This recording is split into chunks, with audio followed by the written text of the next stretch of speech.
Hey everyone, Mr. Sujano here, your source for gaming, tech, emulation, and open source news. Let's get started. Alright, we'll kick things off talking about a sequel to Super Mario Sunshine. It's called Super Mario Eclipse. The development team has just dropped a brand new trailer for this one on YouTube. I'll drop a link to it in the description below, and I do recommend checking it out. The official release date is June 30th of next year, 2024. There's going to be new areas, new characters, new environments, new moves, and even more. On top of that, there's also a demo available over on Game Banana, but they do say you need a legally ripped ISO of Super Mario Sunshine, any device with an app capable of applying a Delta patch, and Dolphin Emulator or Nintendo Wii or Gamecube. If you're unaware as to what X-Delta patches are, I'll drop a link to some very helpful information in the description below. And in terms of this ROM hack, the developers are saying it's basically Super Mario Sunshine 2. And speaking about ROM hacks, next up we're talking about Super Dodgeball.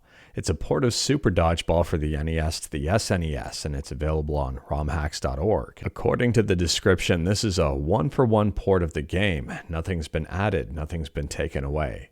If you are curious about this one, I'll drop a link to it in the description below. Moving on, and we're quickly talking about Game Boy emulation with PyBoy, which is a Game Boy emulator written in Python. And PyBoy just got a very small update. For those of you experiencing color issues with Pokemon Pinball when you're in CGB mode, version 1.6.11 should take care of that for you. And speaking about specific games, next up we're talking about PlayStation Vita emulation with Vita3k, and compatibility just keeps getting better. It appears there were some rendering accuracy improvements for games like Persona 4, but the result here is a massive performance hit between 30 to 40%. As a result, these improvements are not enabled unless you've got high accuracy enabled. Additionally, there are some improvements to allow third-person shooter Unit 13 to get into game, and even more improvements to allow first-person shooter Killzone to progress even further in game. At the time of filming, as far as I know here, these improvements are not available for Android just yet, but if you're using Windows, Mac, or Linux, feel free to pick up the latest version of Vita3k. Next up, we're quickly talking about Atari 2600 emulation on the Nintendo DS and DSi with StellaDS. At the time of filming, version 7.1b is the latest update. They've squeezed out one extra frame of performance on CDFJ games. There's a new light frame skip applied to Draconian for a performance boost, and there's minor fixes and tweaks to make all of the latest Homebrew games look and play their best. And speaking about Homebrew, next up here we're quickly talking about Swiss. For those who may not be aware, Swiss is an all-in-one homebrew utility for the Nintendo Gamecube, and it just got a brand new release. At the time of filming, version 0.6R1562 is the latest update.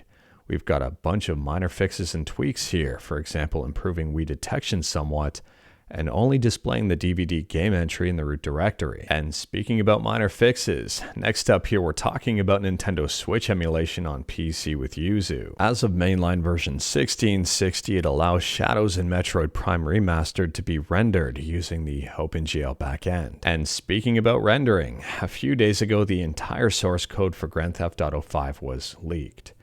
And it appears that someone was already able to successfully compile the code and run the game. I'm kind of curious to see where it goes from here, and this is not good news for Rockstar. And interestingly enough, within that leak, it's apparently been discovered and reported that Rockstar Games canceled 8 Grand Theft Auto V story DLCs. These include Michael, Franklin, Trevor, and Liberty City expansions, all to focus on GTA Online. Although I don't necessarily agree with Rockstar from a gaming perspective, from a financial perspective, I mean, it kind of makes sense here. It's been reported that they made $25 million every 10 days and $1 billion per year. That is absolutely crazy. GTA Online has been a cash cow. And speaking about leaks, next up here we're talking about Spiderman 2 on PC. We talked about this one a few videos ago, but thanks to the Insomniac leaks, a bunch of people have been trying to port this game to PC. And so far, they seem to have been somewhat successful. The latest news here, they say, update, we have obtained all of the build files and almost assets. If you are curious as to what some of the hackers are up to, I'll drop a link to this subreddit in the description below and feel free to check it out. It is very interesting, but also kind of chaotic. And speaking about chaotic, next up here we're talking about Rtype. And someone has decided to port this game to the Sega Megadrive, and they've got a brand new update. This port has received a ton of feedback so far. It's not finished just yet, but they've just added Stage 6 with 2 bosses, a whole bunch of improvements and adjustments, and even more. And version 1.3 demo is now available on itch.io. And speaking about positive feedback, next up here we're talking about a Resident Evil 1 mod called Resident Evil 1 Christmas Edition, and it just released. This mod is pretty extensive. I mean, it's got over 70 new fully modeled Christmas-themed 3D items to inspect with unique descriptions, 65 new player and enemy models, a completely new festive soundtrack with over 45 tracks, over 450 new voice files for redone cutscenes, and even more. It says here the mod does require the classic rebirth patch, and it's up over on moddb.com. Next up, this one is absolutely wild. If you haven't seen this YouTube video yet, I'll drop a link to it in the description below, and I do recommend checking it out. It's called The Hidden Secrets of Alien Resurrection on the PS1.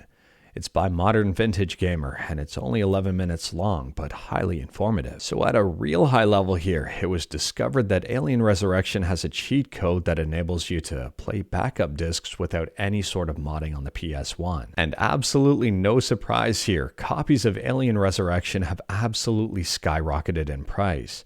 Previously, they used to go for about $15 to $40 depending on condition, whether it was disc only or complete. And now on eBay, they're going for over 10 times the price. You can see some listings here for $375. One for a whopping $809.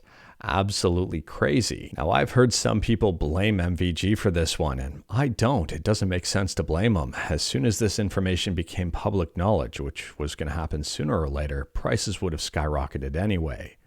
And this is the beauty of emulation. You can play your backups without having to worry about this specific game.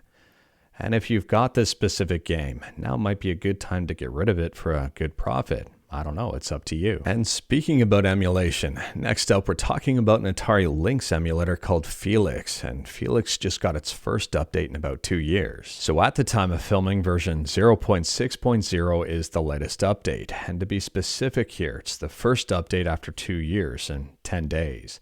They say there's many changes and improvements with respect to debugging and stability, but there are still a few known issues. For example, Awesome Golf and Scrapyard Dog still hangs. And they say this is the last major-ish release before a much-anticipated migration of the rendering engine to something multi-platform. Right now it's available for Windows. Moving on, and we're quickly talking about Ubisoft, and it appears that Ubisoft was very close to having a very similar issue to Insomniac. Almost 900 gigabytes of data was close to being stolen. So reportedly on December 20th, hackers compromised Ubisoft. They had system access for about 48 hours until administrators realized something was not quite right and removed their access. They aimed to get about 900 gigabytes of data, but they lost access. Ubisoft did confirm to Bleeping Computer that there was a data security incident. Now, to be in the system for 48 hours, you'd think they would have got something. I'm very curious to see what happens with this moving forward, if they actually did get something or if they didn't. And speaking about getting stuff, last up here we're talking about the most pirated TV shows of 2023. I'll drop a link to this article in the description below, and I guess feel free to check it out. It turns out that The Last of Us was the most pirated show of 2023, followed by The Mandalorian and Loki. But anyways, that is all I've got for you in this one. Straight to the point, all stuff and no fluff. We talked about a bunch today. Let me know your thoughts about absolutely any of it in the comments below. If you liked this video, leave a like. If you didn't like this video, leave a like. Hit that subscribe button, check out my other videos. Don't tempt fate, save your state.